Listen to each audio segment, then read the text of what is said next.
What's going on, guys? Randy here from Garrison Speed Shop. If you're new to the channel, um, check out the other videos. But today we got something incredibly special for you guys. I've been promising that we're going to get out and see some cool hot rod collections. That's a big thing in the YouTube space right now. You know, I watch a lot of like 1320 videos and stuff like that where they go check out collections.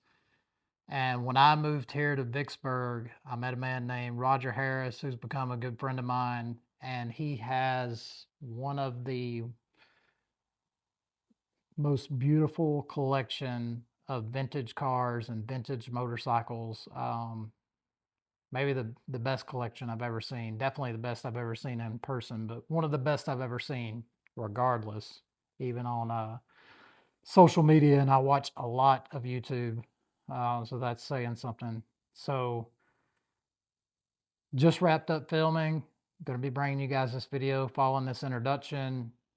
Roger recently retired, so now he's going to get a chance to take out some of these cool toys that you guys are seeing and have a good time with them. We're actually going to be going probably down to cruising the coast together a few hours from here in Mississippi later this year in September.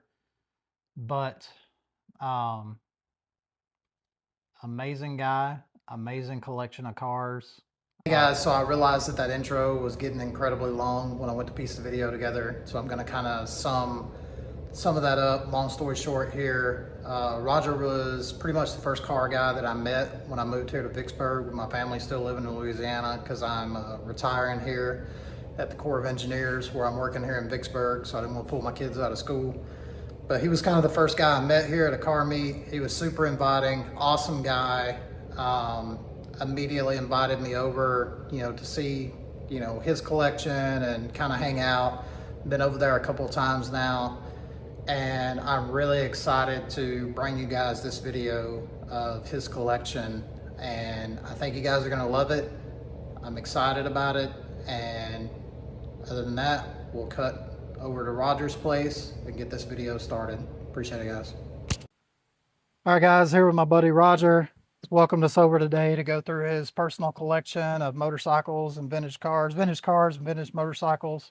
So I'm going to turn it over to him, let him introduce himself and kind of go over his garage space here and what he's working with. Yeah, Roger Harris, Vicksburg, Mississippi. Randy's asked to come over and take a look at all my toys and my hobbies that I do. I'm into vintage cars, some modern motorcycles, adventure type riding, and vintage motorcycles. So pretty much restored everything in this shop. That's my hobby, is finding something that's rusty and crusty and doesn't work and making it cool again, making it work again. So cars, motorcycles, anything automobile, motorcycle related. That's kind of what makes me happy. So we've got 5 cars in this shop, about 15 motorcycles. All of them have been restored to some level by me over the years. Again, it's what I enjoy doing. It's where my money goes. My wife wants to know where my money goes. Well, that's probably it. So we've all been there. But it's all right. It's all good and keeps me sane, I guess, from a busy job. So this is my part-time. This is my midnight type work I like to do to clear my mind and just enjoy it. So recently retired, right? New chapter in the life. Yeah, You know, recently retired. What you did there. So I've got had 38 years with a towboat and barge company, and wanted to get out a little bit early while I still can go ride my motorcycles and enjoy myself. So that's what I've done. I've been retired for about 4 weeks now and highly recommend it. Yeah, I got a little less than 2 years myself. I can't wait. So now you can get some time playing with all these toys you got here. So we'll kind of go over your space. So we're up in kind of your loft area now. What do you mostly use this for? Is this a storage space up here? Or? Yeah, this is storage stuff, pieces, parts, Christmas decorations, seasonal stuff. My wife owns part of this upstairs storage, so we won't look over there. But yeah, got a few little bikes up here. Things that I can get up my stairs. Some things that aren't so heavy. Okay, you want to go through some of these real quick while we're up here? Sure, sure. This is a this is a 73 or 74 MR50 Honda. It was the little Elsinore racer back in the day. A friend of mine had this bike and somehow let me have it and restored it. It's all like brand new. It's the little manual clutch 50 from the day. It's a little hot rod and Yeah, it looks like what just it would have looked like new. It's pretty sharp. yeah, it's went all through that one. This is a mini 69 Mini Trail 50. Kids rode it a little bit after I restored it, but I really didn't want them to get out and tear it up, so I can relate to that. it became a garage ornament. This is a 78 Java Speedway racer. These bikes ran on methanol, 500 cc's, about 60 horsepower, give or take, no brakes, no gears, just, it's the closest True driving pure form of experience. horsepower and bicycle frame you could ever imagine. But I just thought they were so cool. It's so raw. I've actually never cranked this bike. My kid, who was a motorhead like me, he begged me for years to crank it and let him ride it. I said, son, anything with 60 horsepower and no brakes, I don't want any part of it, and I don't want you on it either around here unless we're on a track somewhere. But so Yeah. for that reason, it's kind of a whatnot up here as well. You got to find just a somebody you garage don't like ornament. to test that one out for you. Yeah, exactly. Okay, so I think that's most of the bikes up here. We're going to start with the motorcycles first. So we'll make a cut here and we'll go downstairs to your inside area and the AC and hang out and go through some of your vintage motorcycles that you have in there. All right, let's do it. All right, so we're inside now in the AC. It's good to be out of the Mississippi heat here, but I got some of Roger's vintage motorcycles here. Gonna let him go through those and tell us a little bit more about this space and what he's got working with that, and then start going through his bikes here. Okay, well, this is my man cave, as I call it. This is where I spend my time restoring motorcycles. I've done a car in here. I've got a garage door that leads into this. This is a 30 by 40 space. This whole building is 40 by 80, but this is a 30 by 40 space. It's heated and cooled. In the South, you got to have air conditioning if you're going to spend much time in your shop, because it really can get up into the 110, 120 degree out here during the day. So this is heating and cool. The rest of my shop is not.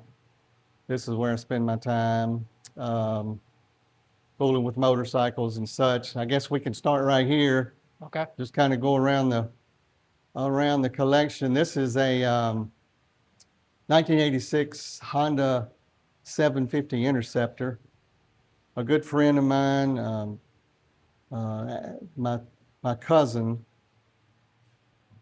his family owned a Honda store in Mississippi back in the day, and he was a road racer. This was his bike. Went to Daytona with him in 1987, and I was the gas man for the motorcycle. So we went to Daytona and raced this bike. So I have a little sentimental connection with it. And this bike's got a full HRC race kit in it. It's a very low serial number, which means it was one of the first ones in the country. And it's pretty special to me. I took it to Barber after I restored it and made some laps on it at the Barber Speedway, and just thoroughly enjoyed it. But it's really not my thing. I'm a knobby tire guy. And the speed that these things go, I mean, it's fun, but it's not really scary fun. It's not really my thing, but I did enjoy it. Got a little speed on it at Barber, and this bike was pretty much missing in action for about 30 years. So how many low miles? How many miles on the bike? This bike probably has 500 miles on it. It was raced. Miles. It was Wow. raced one time. After this, my cousin passed away, and the bike disappeared. So I thought for years and years, and I really wasn't interested in it at that time. I was just a college kid and didn't have any interest in trying to find it or anything. But a few years ago, I found that Barry's sister actually still had the bike, and she was sweet enough to swing a deal with me that if she would sell me the bike that had been sitting up for 30-something years, I would make a tribute to Barry. And put his race numbers back on it, his name back on the fairing, and try to do it as well as I could, like it was raced at Daytona in '87. So that's what I did. Super cool. So definitely a sentimental piece of the collection here. Yeah, yeah, and it's so sweet. It's a V4. It's got a sound super unique. Just a fun bike to ride and a fun bike to listen to. I enjoyed restoring it. It kicked my butt, really. Took me about 1.5 years to restore that thing. I had to start from the crankshaft up because it had been sitting for so long. And but it turned out pretty cool, and it sounds good, runs good. Just a nice piece to have in the shop and get out and Yeah, cruise the bikes country are back cool roads. because, you know, the older street bikes still definitely have that analog feel, and you can definitely tell you're on a motorcycle, you know. Yeah, absolutely. And I guess we can move on around. I'm into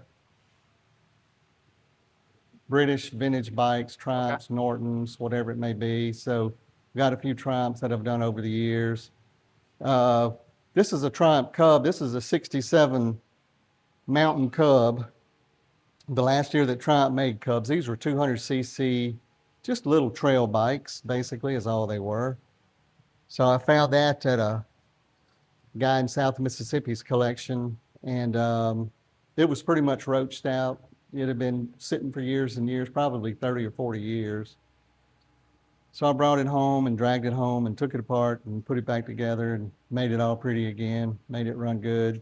It's beautiful. So it's a fun little bike to ride around on.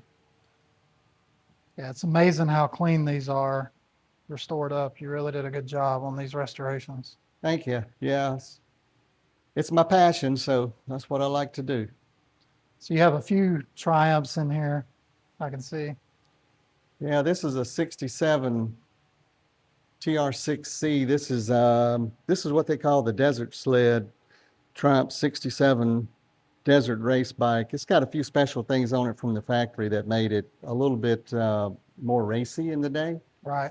So high pipes, cartridge type forks on it, which came from the factory, close ratio transmission, no battery needed. This was like they call it ET ignition, electronic transfer, but it's doesn't need a battery to run, which is a big deal for the early British bikes. But it's a sweet bike. I've had it a couple of years. I restored it last year, and it's got about 300 miles on it. Need to get it out and run it more. So that's the plan. 300 miles. So how many miles does this Triumph got on it? What's the speedo say? 50? So that's since I restored it. Yeah, I had the speedometer rebuilt and set back to 0. But yeah, it's probably got a lot of miles on it from when it was new. But since I restored it, about 50 miles. So this one got some miles on it, but between these, barely 1,000 miles on the other two. That's crazy. All right, what do you want to show us? This is a pretty special bike here. This is a 70 model Rickman Matise Triumph. So these bikes were made, the frames were made by a couple of guys in England, Don and Derek Rickman, and their specialty was racing frames for British motors. Right. Triumph was one of their big go-to manufacturers. Norton, BSA, Matchless. They made frames for all these different motorcycles. And thing about these frames that they made, you could do different things with them. You could road race them, you could motocross race them, or at that time they were called scrambles. You could street track them, you could do whatever, you hill climb with them, you could do whatever you want. You could make the frame into whatever you wanted to, for whatever purpose your bike had. But this bike probably started off as a scrambler or maybe a flat track frame. But when I got it, I put it back so it's street legal. It's got headlight, taillight. It's a street tracker now, but it's a 750cc Triumph kit in the motor, and it's really a lot of fun to ride. And yeah, Randy, this bike's probably got a few thousand miles on it, so I enjoy riding it. So this was kind of the Enduro setup before Enduros kind of became a thing, kind of an all-purpose bike. Exactly. Yeah, this bike could be built to do anything you wanted to do with it. So it was a multi-purpose bike. unlike today, you buy a bike specialty for whatever you want to do, motocross, Right. enduro, street, adventure. These bikes could do it all with just a few different things added or taken away from them. Okay. And we'll walk back up. Let's do the Norton, I guess. Yeah, so this is probably my favorite bike that you have here. It's the first one I've ever even seen in, real life.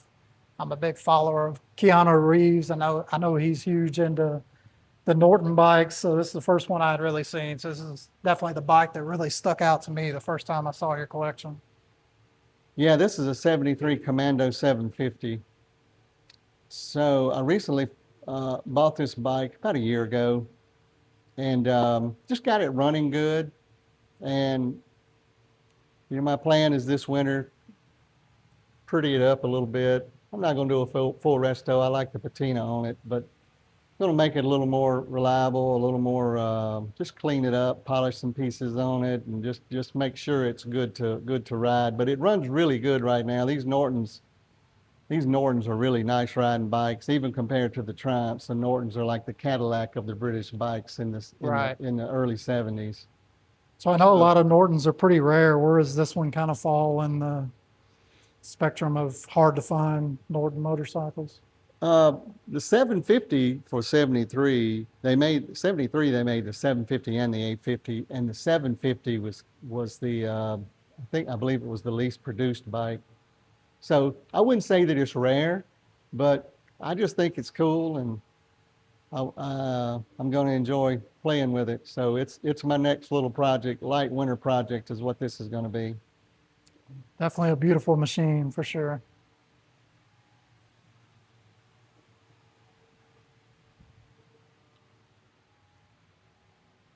So you got a couple of these gas fuelers here.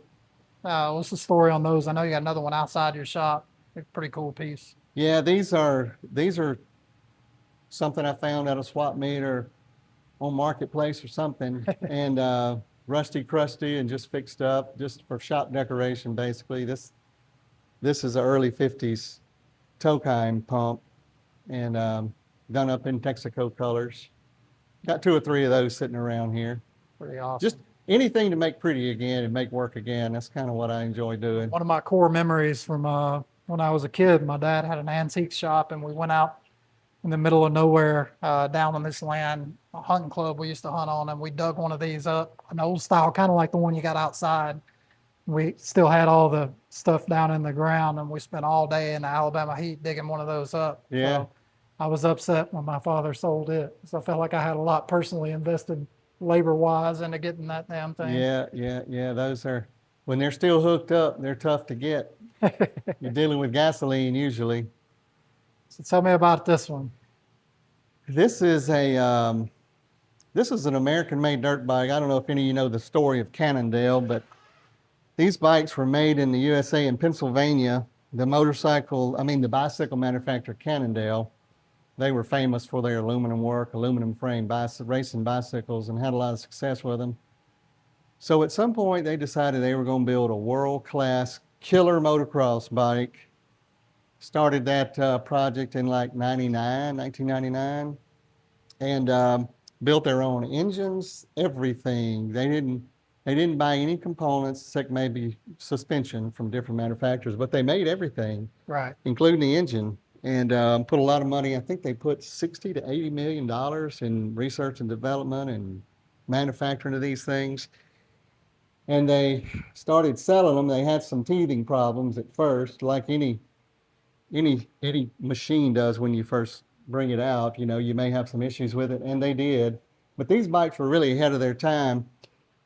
This is the last of the Cannondales. This bike is brand new. It's never been ridden.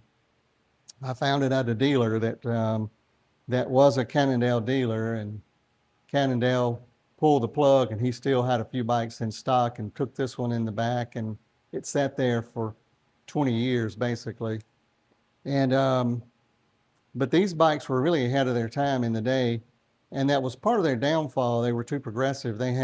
These bikes had electronic fuel injection in the early 2000s, which no Japanese dirt bikes had that. I mean, everything was still carbureted, but these bikes had fuel injection, the cylinder is backwards, as most motorcycle people know it. So the exhaust goes out the back of the head and the intake comes in the front. Oh, wow. Yamaha's doing that today on their motocross bikes. So this bike was really ahead of its time in a lot of things. It had electric start. These bikes had electric start even back in the, from when they were new in the early 2000s. The problem with these bikes is they cost $10,000 or close to $10,000 back then, and you could buy a comparable Honda or Yamaha in the $6,000 range. So they weren't selling them. And when they didn't sell them, they had so much money invested, the company finally went bankrupt and had a big auction and sold the building, the parts, everything. So what is one run now? How much have they went up in value now that the company's kind of... Well, they aren't super valuable. Even though there's 2,300 motorcycles produced, and this is one of them. This is the motocross version. They made an enduro version, which I've got in the other part of the building, and then a supermoto version of it. I think they only made 23 of those. So, a decent bike like this that runs in pretty good shape, probably $4,000 or $5,000. So this was, you said 2,300. You thought total by the company. How many of this model? Do you know how many of this model were made? Or this motocross model, I'm thinking it was around 1,000 units of this bike made. 1,000 of these made, and this one has 0 miles on it. Yeah, this thing is brand new. That's crazy. It does run. I serviced it, made it run, but I hadn't ridden it because once you ride it, it's not new anymore. And I've got one to ride in there, so I ride that one, but not this one. So I don't know what I'm going to do with this one, but it's one of those things that caught my eye, and I like kind of different stuff. And so swung the deal on it and got it, and I'll probably let it go one day, but right now I still just enjoy looking at it. I hear you. What about this little guy here? What's going on with this? Well, this is a 47 Indian Papoose. These bikes have a cool story. They were used in World War II with paratroopers. They were dropped off along with the paratrooper behind enemy lines in Europe. And these bikes fold up.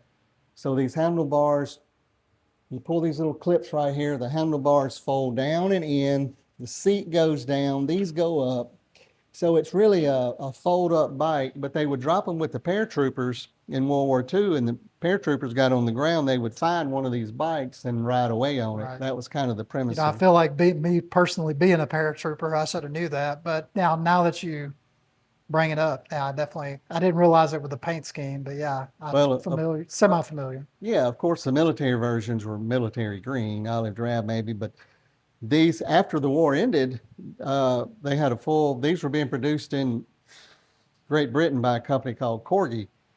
And so after the war ended, they had no use for a military bike anymore. So they started making these in civilian colors, and Indian started importing them to the United States just for little runabout bikes. And this is one of the few that was imported to the United States. There was less than 2,000 imported to the United States. I think like 1,600 is the number. Wow. And this is one of those. So it's a unique little bike. It's got an Excelsior 100cc 2-cycle engine in it. You ride this one at all, or? Yeah, I take this to swap meets, and this is kind of my pit bike at swap meets and stuff. That's cool. Maybe some of the races, but it's a fun little bike. It goes about 25 miles an hour, so you're going nowhere fast, let me tell you. And those poor paratroopers, when they did get on one of these things, they were probably just a slow-moving target. Yeah, I was going to say 25 mile an hour is slow, but it probably feels really slow with a bunch of machine guns shooting at you. Yeah, it's probably better than walking in your military boots, too. All right, so I think we've hit all the bikes, but while we're in here, do you want to go through, you got some more of the history items for some of your stuff. You want to go through the history with the bike here and some of the stuff with some of your cars while we're in here before we get out there? Yeah, so this place is kind of a mess now, but I've been selling a few things on eBay into some collectors, just whatnots around the shop, and things that I've collected over the years that I don't think I'll ever use. So I'm not a hoarder. If I've got something that somebody can use and I'm not going to use it, I'll let it go. And that's what I try to do, is just, even though I do have a lot of stuff collected up here, it's something that catches my eye. For sure. Yeah, and at the the parts end and pieces, I will let go to somebody that can use it. If you guys see anything in this general area here, drop a comment. I'll tag in the comments Roger's eBay if you guys are interested in some of these vintage items he has in here. Yeah, there's some Evel Knievel stuff, some petroleum stuff, just odd and end stuff that I'm moving out. I need hot rod money and motorcycle money, so that's why I'm doing this. I can relate to that. You'll go through this with your bike real quick with the magazine article here. Yeah, this the restoration of that VFR 750 was caught the interest of Vintage Japanese Motorcycle magazine, and they wanted photos and a write-up on it, so I did that and sent it to them, and they published it in their magazine. But it basically just shows the going through the bike. This is in 1987 at the Daytona 200 in March. That's my cousin and his father. That's Barry on the bike. So it's that's it in the day. That's how it looked in 1987, and that's pretty much how it looks today. And that's awesome. And you got some stuff over here with your 34 Coupe. There's some of the... Yeah, those are show boards. If you go to a car show around here, there's this couple out of Raymond, Mississippi, and they make these show boards. So they made that for me for the 34 that we'll see in a few minutes, and then this is for the 32 that we'll see in a few minutes. And if you go to a nice show or something and the weather's good, sometimes I'll just put them out in front of the car so people will know what it is, where it came from. You had this here on the 32. What's the story on this article? Yeah, that's a article that was in Fuel Curve on the 32. I went to a show and there was an editor there that wanted to shoot the car and talk to me about it, the build, and just all the details of it. So that's the result of that. And they were kind enough to send me a full copy and a board with it. So that's that was the 32. That was in 2022, I believe it was. 21, yeah. Yeah, so at the end of this video, I'll ask you what your favorite is. I'll ask you your top 3, and then we'll take your favorite out for a ride. But I can tell you 100% this is my favorite part of your collection. I love the history of it too, that I like doing stuff with my sons and building stuff with them. And as far as a father-son project, this is one of the coolest and most unique ones I think I've ever seen.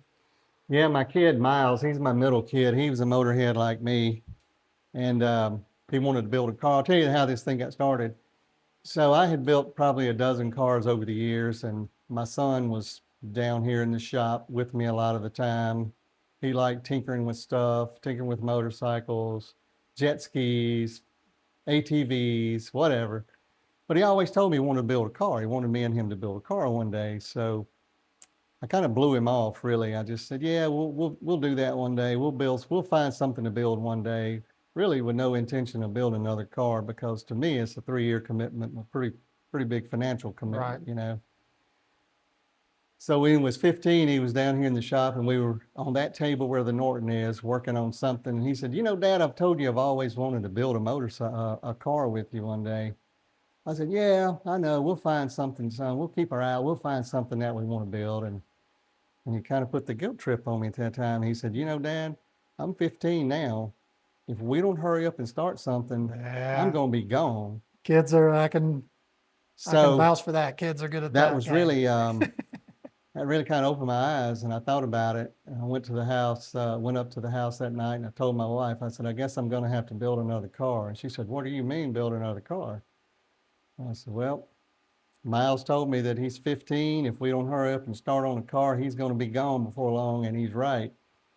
So I expected a little bit of resistance there, but her next question was, well, what you going to build? Yeah. So that was like the green light.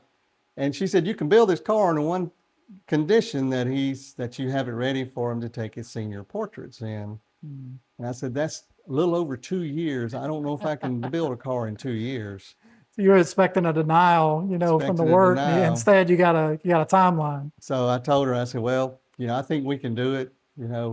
He and I both working on it. I think we can do it. So that was the condition that we built a car, was that it had to be ready for senior portraits. But that is the first time my wife has ever told me to go to the shop and work on that car. Yeah. You know, every other time you're spending too much time in the shop, you're spending too much money in the shop. But that time she was telling me to go work on the car, it was just like throwing the rabbit in the briar patch. Right. You know, so we got it done. We got it done just in time for senior portraits and just in time for the world to shut down with COVID. So the first year or so, there just were no car shows to go to. So the second year, he went off to college, and we were able to take it to a couple of good guys shows when things started opening back up in 20 and 21. And first good guys show we went to is at Texas Motor Speedway in Fort Worth, and it got the good guys pick for the Deuce Doing 32 Ford pick, which was a huge honor. Right. You know, for me and my son. He was not able to be there with me that day, but it was a huge honor for the car and for the build and all that, and just a really cool event. So we had a little success with it right out of the gate, and done some World of Wheels type things with it, ISCA shows and things over the years. But Yeah, it's definitely an attention grabber. This is caught my attention immediately when I came down originally, and you invited me to see your collection. yeah, we'll take a look at it in a minute. Go for a ride. All right, so let's we'll make a cut here, go outside, and start going through the cars. So this is a 62 Triumph TR6. This is the last of what they call the pre-unit bikes where the engine and transmission are separate. This is the first Triumph I did back in the early 90s. Bought it in boxes. Had no idea. It was like putting together a jigsaw puzzle. The guy I bought it from was an old acquaintance of mine in Macomb, Mississippi, Mr. Hilary Myers. And he told me that, he said, "Son, you don't know much about a Triumph, do you?" I said, "No, sir." He said, "Well, all these boxes right here, I can assure you every nut and bolt is there, but it was completely apart. The engine was disassembled, frame was, you know, bare. And so it was like a jigsaw puzzle, but it took me a little while to figure it out. But this was my first Triumph I did, and turned out really, really nice. It's a sweet running bike. Beautiful bike. That kind of started the Triumph craze. I was always a Japanese crotch rocket guy and motocrosser from the 70s and 80s. How long ago did you get this one? This bike was 1993. Okay. You said it was in boxes. Were they restoring it, or we're gonna restore it, or just? I don't know what the story. Don't know what the He story just about took it apart. It had some kind of engine issue, and he took it apart. And I don't know if he intended to put it back together or what he was going to do with it. He was a super cool guy. He was a motorcycle man from way back in the 50s and 60s, and anything he had, he was original owner of this bike. So this is a 2-owner bike today. All right, you got another Triumph here. Yeah, this is a 65 Triumph Bonneville, another basket case that I bought and restored back in the probably around 2007, 2008. Twin carb. This was their hot rod version in the mid 60s. Like I said, this is a 65 model. I love that color. All right. My favorite motorcycle you own, by the way. Yeah, this is a cool one. It's a 46 Indian Chief, 1200 cc. It's fairly original and stock. It's got all the original pieces, parts, tins, all that stuff are original Indian. Yeah, I've always loved the emblems on these bikes. It's so cool. It was a fun restoration. Again, I didn't know anything about Indian, so I learned a lot during the deal.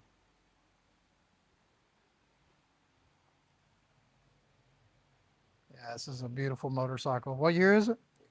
46. 46. Thing about these bikes, when they came from the factory, the throttle was on the right hand. Yeah, that would mess me up. There was a weird thing with the clutch, right? Or how it shifts or something like that. Well, the original shifter was on this side. It was on the right hand side. Your clutch is a foot shift, foot clutch that's over what it here. was. So when I got this bike, I was determined I was going to learn to ride it, you know, with the throttle on the left side. Right. And I rode it for about a week, and out in the country, you know, just trying to get used to it. And it finally came down to this. I've got modern motorcycles that, you know, shift on the left, brake on the right. I've got Triumphs, British bikes that are somewhat backwards. You know, most of those shift on the right, Right. brake on the left. And I had this that did everything backwards. So it finally became a kind of a safety concern for me. And in Indian's defense, when you bought these bikes, they would ask you which side you wanted to throttle and shift. Right. And they had kits to swap it because Harley Davidson was doing like the modern bikes today, you know, shifting on the left and braking on the right. Right. So I was able to find the conversion kit to put it back over like I'm more used to and more comfortable with. So this bike now throttles on the right like a modern bike Cool. and shifts on the left. What do you got another Cannondale? Yeah, here? that's the Cannondale. That's the Enduro version. This is a 2003 bike as well. Now, did you get this from the same dealer that had some left? Or is No, a this different bike purchase? came out of New Mexico. When I first decided I wanted to Cannondale, I started looking and finally found this one in New Mexico, and extremely low hours. It's I didn't have to do a whole lot to this bike. Just went over it, cleaned it up, serviced it, and it's been fine. It's actually, you know, they have a horrible reputation of not being reliable, but these bikes crank every time you hit the button. They run good. They don't misbehave. I think by 2003 they had all the bugs and things, or most of them worked out. Right. And they were actually good bikes, but their reputation of being non-reliable and super expensive and really not competitive in horsepower with the Japanese motocrossers of the time. So this was Pretty the much first still their fate. Cannondale. This is the How's first that? Cannondale that you purchased? This is the first one, yeah. So I dual sport ride this bike. I've got a license plate for it, so I can dual sport it. And this bike's a ton of fun. It's unique, it's different, makes different noises than the Japanese bikes for sure.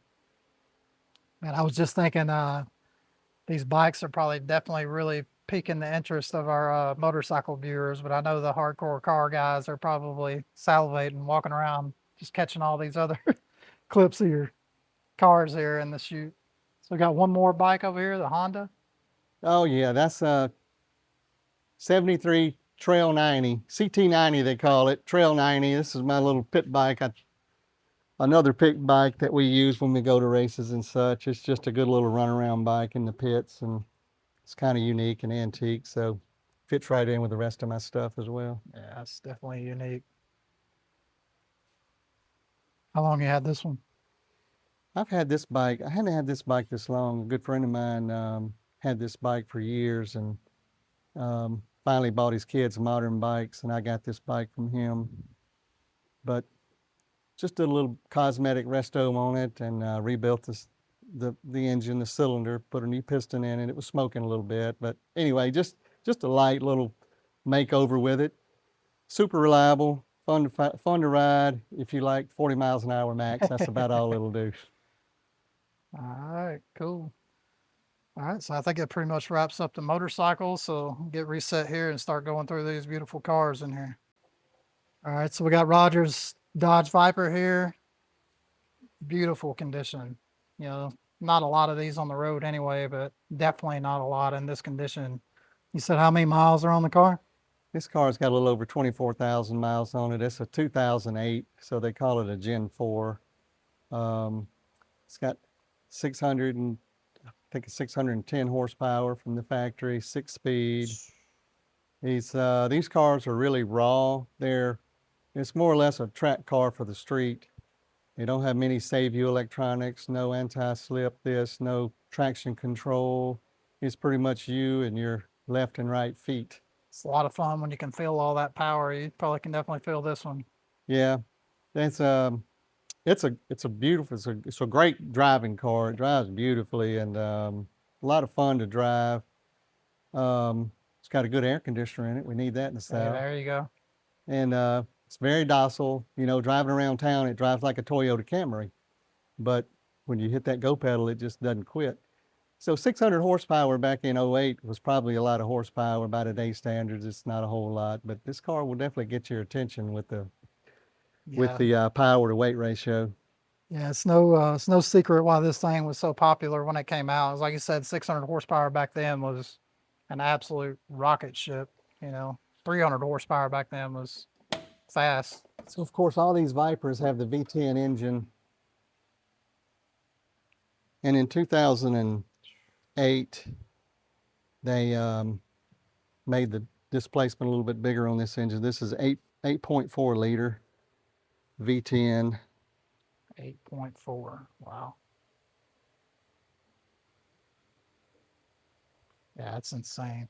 What's the gas mileage like on this thing? Don't ask. If you got to ask, you don't even really want to know. Yeah. Oh, I don't know. Really, on the street, it's on the highway or something, it probably gets around 15. It's not terrible. It's not terrible. It's miles per gallon, right? That's about what my modern truck gets, so that's not too bad. Yeah, this is super clean. All right, so next ride we're going to go through 62 Impala Super Sport 409, right, Roger? Yeah, this was my dad's car. He and my mother bought a 62 Super Sport 409 in the first year, I think second year they were married. The only new car they ever bought up until recently. Anyway, this is a 62 409 4-speed twin 4. My dad and I restored this car in 1991 and 92, so this restoration is that old. It's, over 30 years old. Holding up pretty well. It's got a few things on it, paint blemishes and things coming through, but overall it's held up really well over the years. For 30 years, I can tell you, Yeah. you take a lot better care of your vehicles than a lot of us do for it to still look like this. So this is the Beach Boy song, Fine 409. She's real fine, my 409. This is the car they're talking about, basically the twin carb, 4-speed positive traction 409. This car is a blast to drive. It's just raw horsepower. It's heavy. It rides good. By today's standards, it's not that fast, but back in the day, in the early 60s, they Right. pretty much ruled the drag strip with these cars. And it was a hot rod in its day. This was a supercar in its day. And so this is potentially what you're going to take when we go to cruising the coast. Yeah, I plan to take this car to cruising the coast, and got plenty of room for luggage in these cars. Oh yeah. You could hide a couple of bodies in that trunk. Yeah, I think this will go good. A couple of my Bel Air if we cruise down there. An interior shot. You said there was some specific super sport stuff that only The trim and the console around the shifter, that's all pretty much specific 62 and 4-speed cars. So it's this car is pretty original and unique, and just a blast to drive. I was glad to be able to get it. So would you say this is your most sentimental car that you have, or? No, I wouldn't. This 34 Plymouth is, but this car is this is a cool car. It's definitely got some sentimental value to it. So is this original paint? It's the original color, but not original paint. Okay. We painted this car in 1991. A beautiful ride. 34-year-old paint. Holding up pretty nice. Yeah, it's hard to keep all the dust and cobwebs off these things sitting in this shop, but It's a beautiful one for sure. All right, so this is another ride you got that's got a lot of history. So tell us about this one. yeah, this was my dad's truck. So the 62 Impala and this truck were his. This truck was restored in the early 2000s and never really sorted out. My dad ended up buying it in North Carolina, and he and I went through it and got it to where it's a consistent, reliable driver. But it's pretty stock. It's got the old Flathead V8 in it. but it's got a few goodies on it. This is a Flathead jack built motor from my understanding, and it's got headers and twin carburetor intake, Offenhauser heads. It's a blast to drive. Just don't get on the interstate, you'll get ran over. Oh, but, yeah. You know, it's pretty much taps out about 60, 65.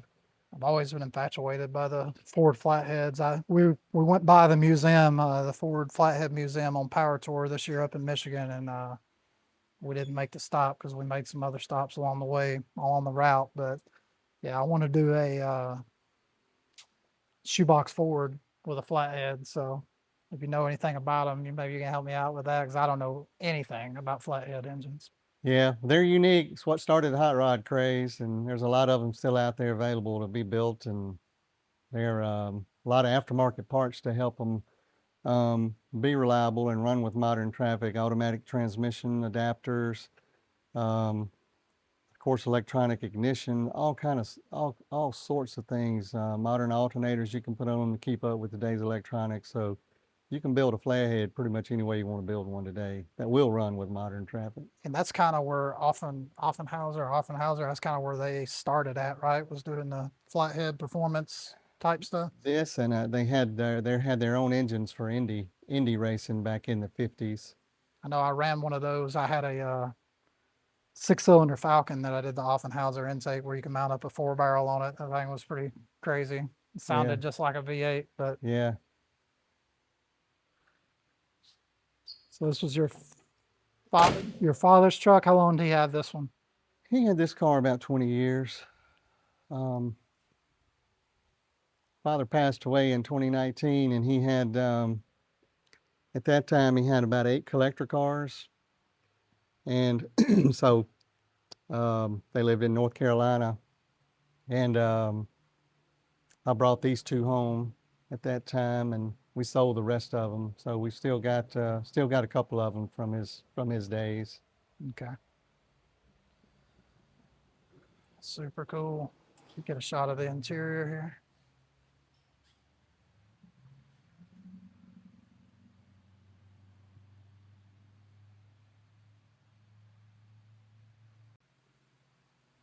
All right, so your next car, definitely my favorite, the 32 Ford, right?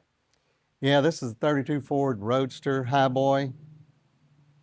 You talked about oldie songs. This is it's also another one, right? This is the Deuce Coupe? This is definitely a Deuce. You know, Deuce Coupe can go with it, but it's a Coupe would actually be the hardtop car. But Okay. but I like Little Deuce Coupe. That's one of my favorite Yeah, songs. it's my So, favorite. I Beach grew up on Boys. oldies. My dad's Yeah, I did too. my I dad's did too. 71, so I grew up on all the oldie songs. I got, Deuce Coupe's probably one of my favorite oldie songs, and Yep. GTO. So this car is my middle son. Like I said earlier, he's a gearhead like me, and he wanted to build a car. So this is what we finally settled on to build. But I had this supercharger on the shelf. I'd found this old supercharger from an old friend of my dad's in South Mississippi. And when I was a kid, I saw this supercharger in his shop way out in Amite County, Mississippi. Named Mr. Charlie Womack was the owner's name, but he was an old hot rod guy like my dad, and he had this supercharger that he had on a 57 Chevrolet, was a story I got, and he wrecked the 57. He was street racing it, wrecked it, tore the car up, took the supercharger off, and wrapped it in newspaper and bags. And that's when I saw it when I was about 15 years old. And I told him, Mr. Womack, if you ever get ready to sell this supercharger, I'd like to have a shot at buying it. And I was 15 years old then. And about 35 years later, he called me up. I had moved away. I don't know how he even got my phone number, but he called me up and he said, "You told me a long time ago you wanted to buy that old supercharger when I got ready to sell it." He said, "I'm 80 years old and I'm getting rid of all my hot rod stuff. Are you still interested in that thing?" And I told him, "Yes, sir, I am. I'll be there in an hour and a half." So I drove down. He pulled it out of the same old box and bag and unwrapped that newspaper off of it. And so anyway, we struck a deal on the supercharger and I brought it home, not knowing what I was going to do with it, but it was just so cool. It's a Latham Axial Flow supercharger from 1963. This is one of, you said like one of the first ones kind of ever made, right? They made 1,614 of these superchargers.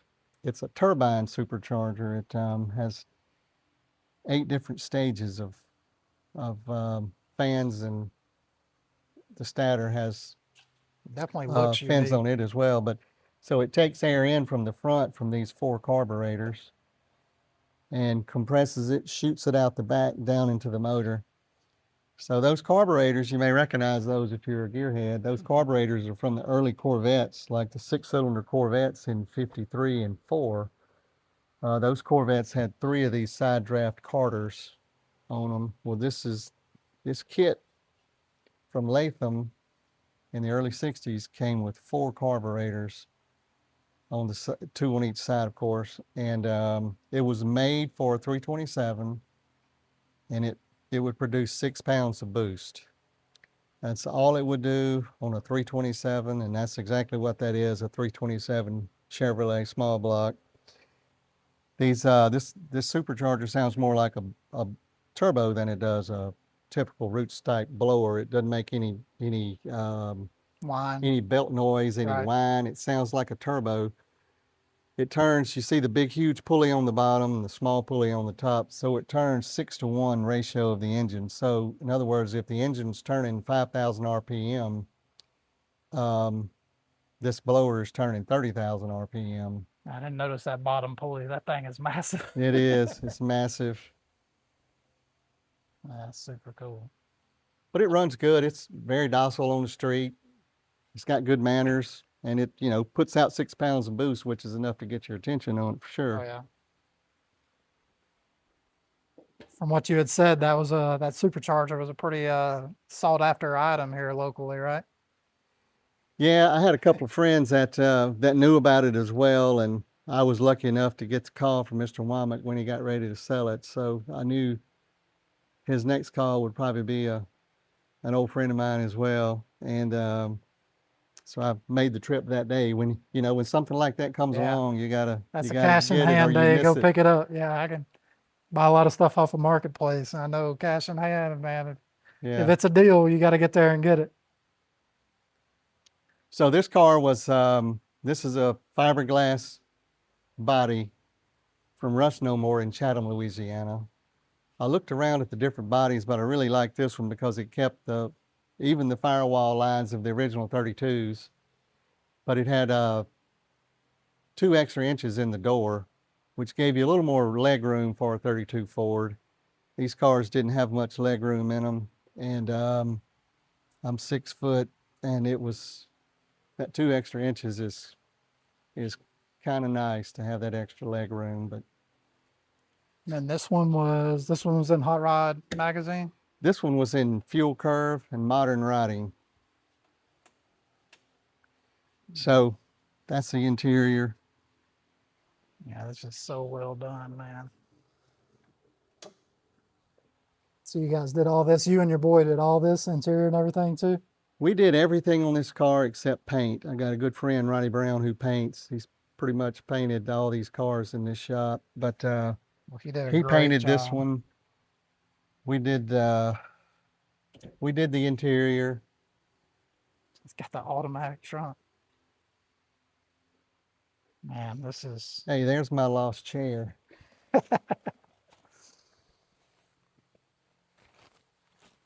gets some articles or stuff. Or that's about the supercharger. Yeah, this is just a little history on the supercharger, where they came from, how they were built.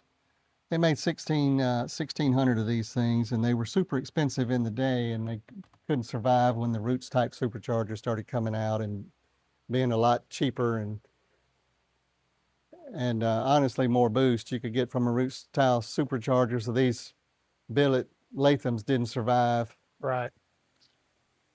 Yeah, it's funny. Like even then, it sounds like, I know that's how Boost is today. Everybody gets a supercharger and stuff and like the SRTs and stuff that I pull with, and then you end up going smaller pulley and bigger lower pulley. And it sounds like that was even a thing even way back when, as soon as Yeah. Boost came out, everybody needed more of it. Yeah, well, the military found out about boost in World War II, probably World War I, but Hot rodders found out it when they went in the military and learned about it and came back to the streets and started putting it in automobiles, and the rest is history, what you see today. Right. All right, man. Beautiful, beautiful car. Paint is excellent on this car. How old is the paint job on this car? This paint's 5 years old. I mean, that's incredible. Next car we got, it's your 34 Coupe.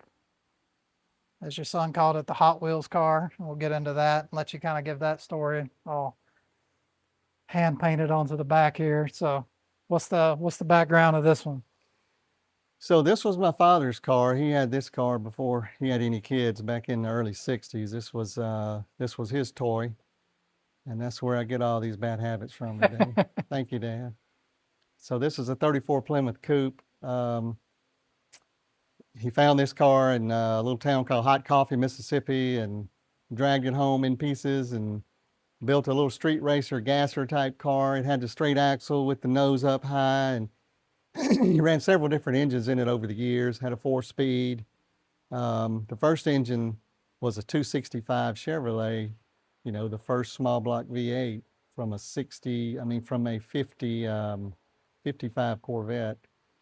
Had 3 deuces on it, 4-speed, and he never did tell me everything he did in it, but you know, I got the picture from some of his friends, and Right, it was a street racer in the day, kind of gasser style, no front fenders. And when did you acquire this car, and how did we get to where it's at here today? So he went through several builds with this car over the years.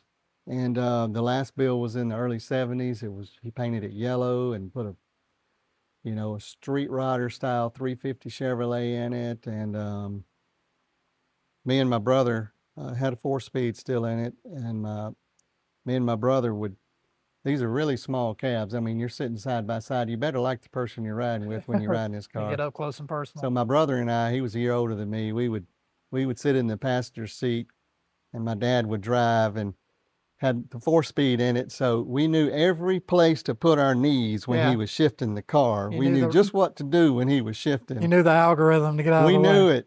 So we went all over the South in this car in the 70s. My mom would sometimes go with us or sometimes go with him and leave us home, but we went all over the South in this car as a street ride in the 70s. And he finally, some sort of issue or a little bit of a loss of interest in the car, and he set it up in his barn in the late 70s. And I finally talked him out of it in 1999. I think he was pretty much done with it at that point in time. So he gave it to me, and I brought it home and took it all apart and pulled the small block Chevy out, built a Chrysler Hemi for it, boxed the frame, just did put new suspension under it. So it now has the 392. It's got the first gen, the early Hemi in it, 392 Hemi. It's got an automatic overdrive. It's got air conditioner, which is hidden. I went to pains to try to hide the wires and the air conditioner system and any kind of hoses or anything on this car. I was gonna say, it looks really clean in the engine unless bay. you really know what you're looking at, you wouldn't think this car has air conditioner on it. All the hoses run inside the frame and come up under the dash, so you really can't see any of it.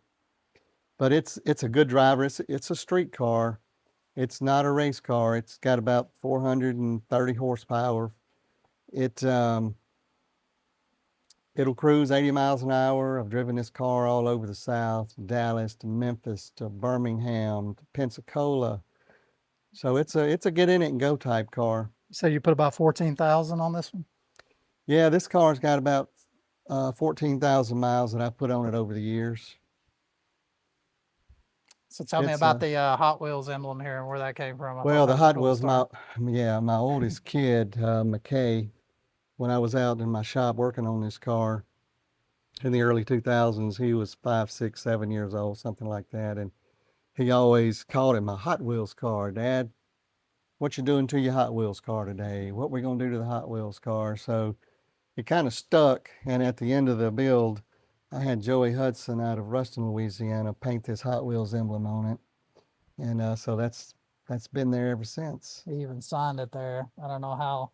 It's hard to even pick up on the camera, that small signature, but Yeah. he must have been good if he was able to sign it that Yeah, small. Joey's a true artist. Any kind of pinstriping, any kind of artwork on vehicles or motorcycles, he's the guy.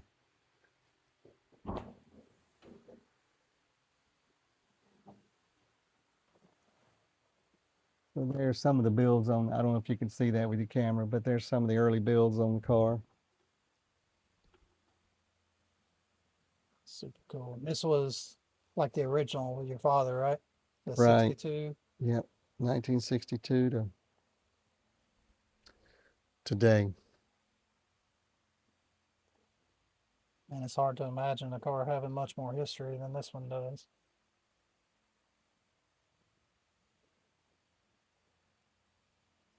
Speaking of that, you did say this was most sentimental and your favorite, right? Yeah, this is a family heirloom car. My dad had it that long and I got it. So, it'll go to one of my kids one day. And Randy asked me which one was my favorite. And it's like choosing your kids, but Yeah. this would have to be it. Bennett was my dad's, and it started this 3-generation hot rod legacy that Yeah, it's kind of that the he car that had. started And it all for you guys. yeah, it is for the whole family, really. Wow.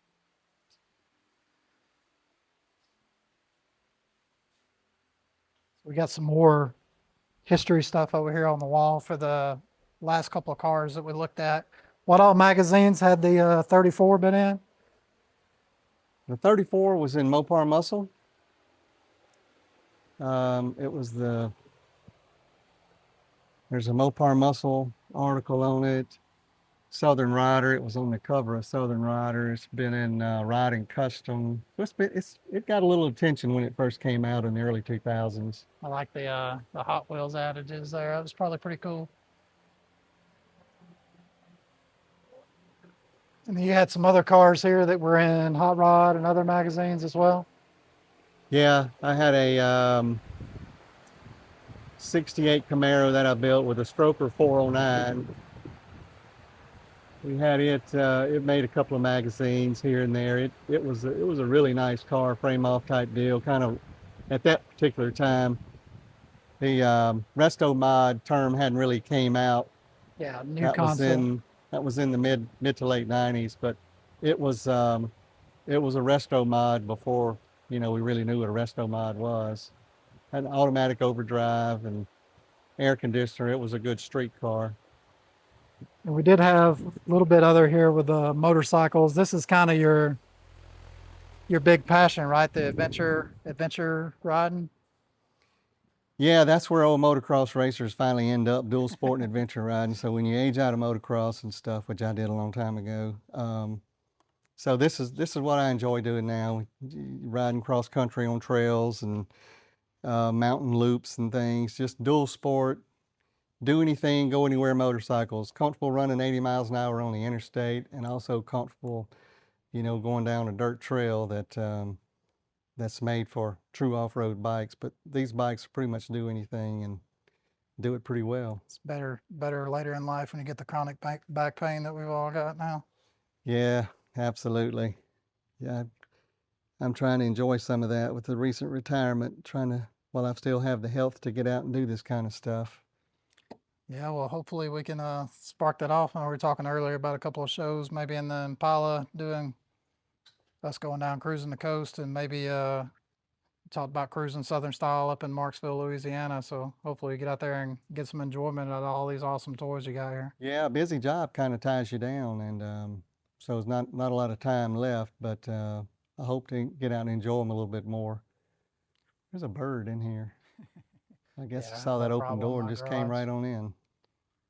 And most of your trophies over here, these are a mix kind of the cars and the motorcycle stuff. Yeah, that's just stuff I had in boxes for years and finally had the room to hang some stuff up. So most of those are car trophies. The stuff on the left, on the right is vintage motocross trophies over the years. I did that for about 10 years and finally felt like I was at a disadvantage with my age and health-wise, that is. You know, we just don't heal as quick. So That's the I truth. finally got out of all the motocross gig altogether. It's only so much ibuprofen a man can take in one day. Yeah, and you don't heal quick either. You know, broken bone, time's passed, 6 weeks in a cast, you're good to go. Now it's more like 4 months in a cast before you're good. So one last thing to cover here in the shop before we do the outro, or before we take your favorite out and go to selecting that.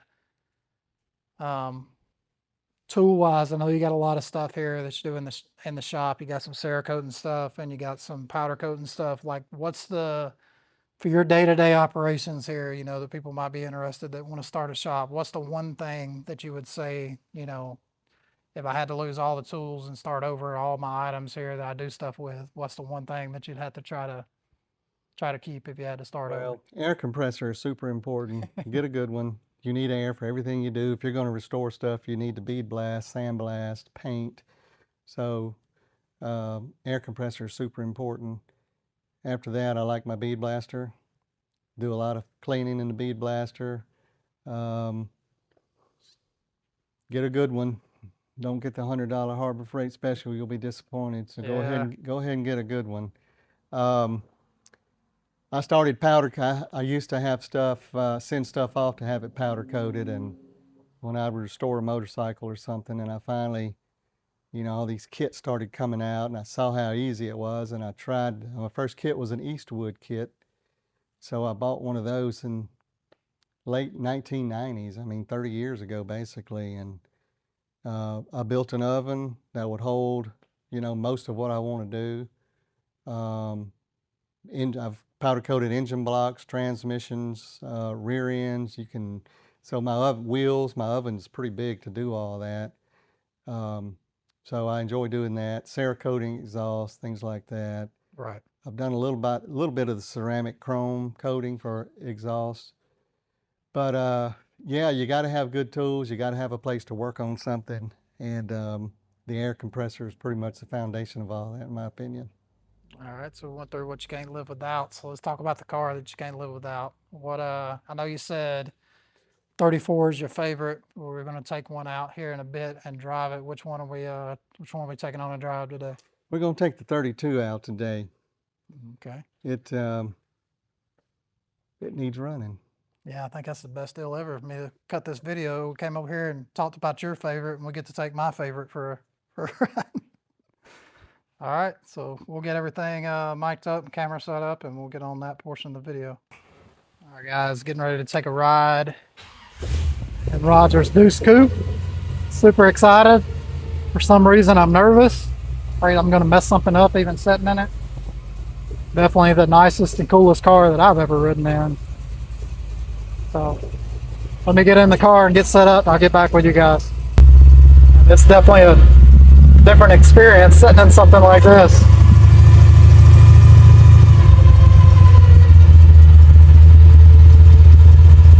The supercharger does have a really unique sound.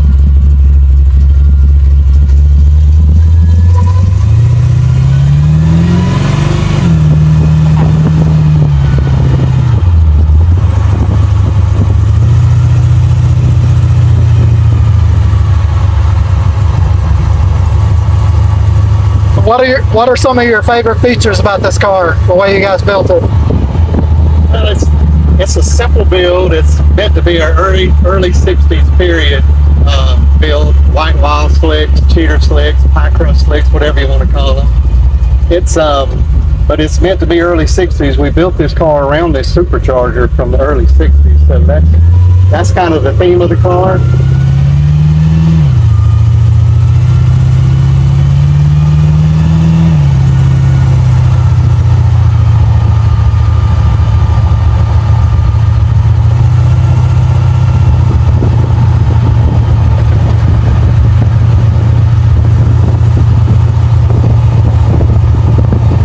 Standard Mississippi potholes here. Oh yeah,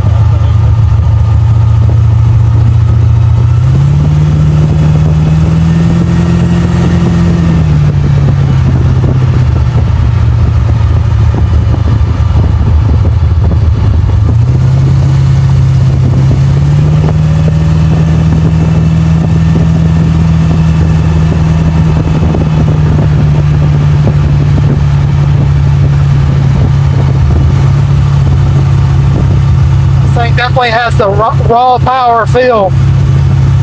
Yeah, when it feels boost, it goes pretty good. This car doesn't weigh but about 2,400 pounds. Wow. You ever had a dyno? Do you know what kind of power it's putting down? Or We never had it dynoed, but on the desktop dyno with 6 pounds of boost, it makes 413 horsepower. 413. On a computer dyno, so who knows how close that is. Bet these curves are a lot of fun on the motorcycles. Yeah, got a horse for deer in Mississippi. That's the scary thing about riding a motorcycle in the country.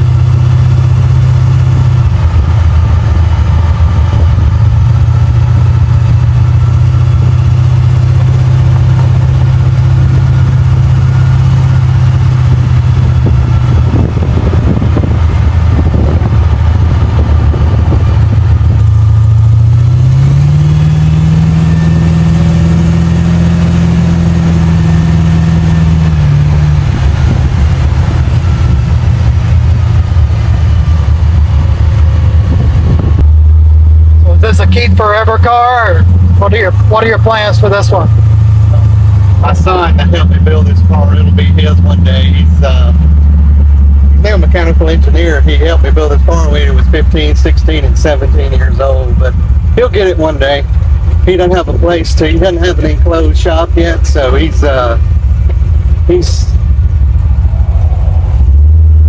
working on it. So he'll get a shop sooner or later, and I'll give it to him.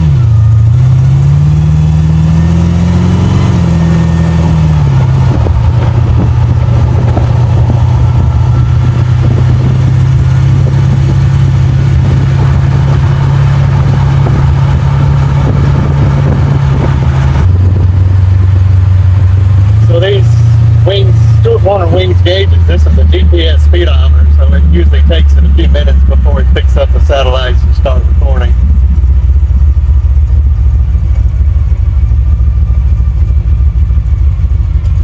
So is this the most eye-catching car that you've ever owned? Probably gets a lot of attention. This and the 34 Plymouth with Yeah. the flames on it, the Hemi engine, it gets a lot of attention too, but yeah. Believe it or not, the old 50 model Ford pickup truck, people relate to those old trucks. Man, it's an eye catcher too. You pull up to a gas station and people come around and they want to talk about old truck stories. Right. Everybody had one back in high school. That's how my 66 Mustang was. It was the hardest car to take out because everybody had one. It's the most produced car in the 60s, you know, so everybody had one. Everybody's got a soul.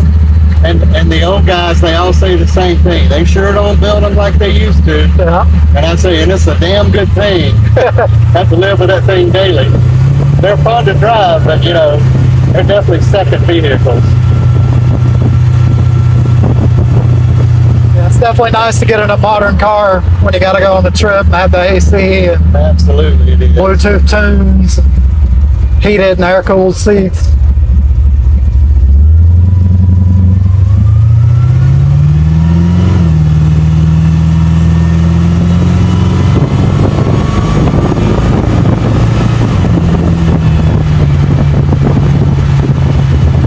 This thing definitely makes all the right noises.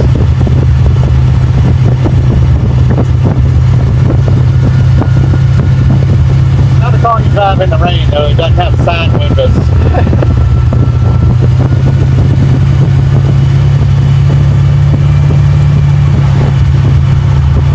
What's the furthest trip you've ever made in this? I've driven it about 100 miles to a car show. That's about as far as it's gone. It's got an automatic overdrive, so it runs 70, 75 really easy.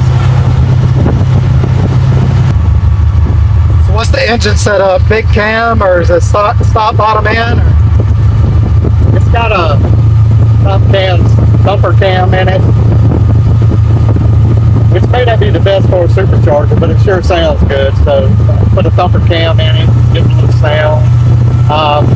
Flat top, 9-to-1 pistons, all 4 internals. It's built to take a little boost. It's 347. Nothing crazy. 202 valve heads, Camel heads, just like the kit was made for. It's super supercharger kit was made for a 327, and that's what I went with. You said the supercharger was designed for, was it 7 pounds of boost? Is that still what it's making, or 6 pounds of boost. 6 pounds of boost? That's 6,000 RPM. That's what it's designed for. So is this more like a Magnuson or a Whipple where it's got the bottom end boost, or is it more like a Pro Charger where you got to really get it up above like 3,000 RPM to start making boost? Yeah, you got to wind it up because the supercharger turns it's 5 to 1 turns 30,000 RPM and 6,000 engine RPM. So it's definitely got a little lag in it until you get up in the RPM range.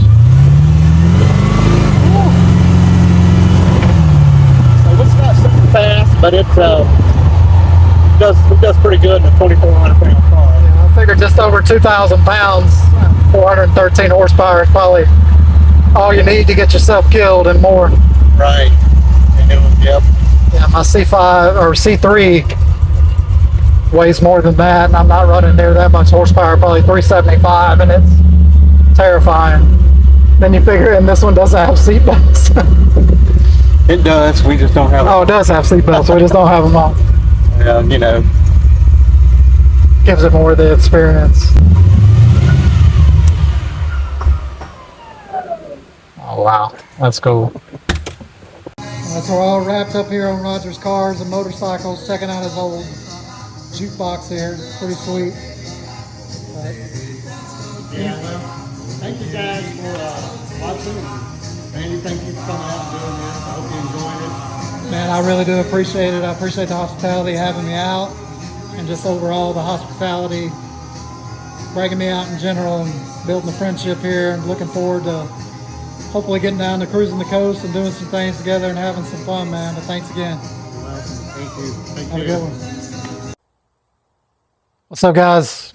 Back with you guys. Thanks for watching the video. If you're still here, had an amazing time today at Roger's place, checking out all of his stuff. We got a lot of upcoming cool stuff coming up. Roger put me in touch with about 3 other collectors that have a pretty good collection. So you're going to be seeing more of this garage type content on the channel. And also we got a lot of big car events coming up that we're going to. We're going to be taking the 67 Bel Air along with Roger's Super Sport 409 62 Impala. We're going to be going down to cruising the coast together. We got the F-Body Trans Am 2002 Firebird build that we're currently doing on the channel that me and my son will be taking to LS Fest. Got my son's Turbo 2.0 CTS that we're about to forge. We've been doing a lot of other work too, about to do forged internals. And then a lot of other builds. Allegedly getting my Corvette back pretty soon from my buddies from being painted. So I'm excited about that. That might turn into the car that I take down to cruising the coast.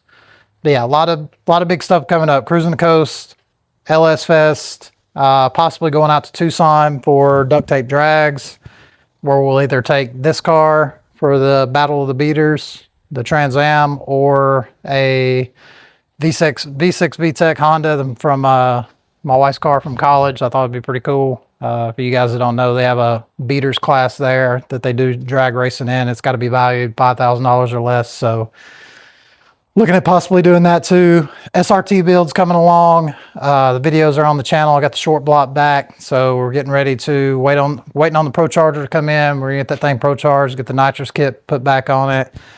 Hopefully going to be putting down 10 pounds of boost and around 700 or so, maybe a little more wheeled horsepower with it. So a lot of cool stuff upcoming on the channel, guys. Thank you guys for coming along on this one. There's going to be more hot rod inspired content coming your way. If you haven't already, subscribe to the channel, tell your friends.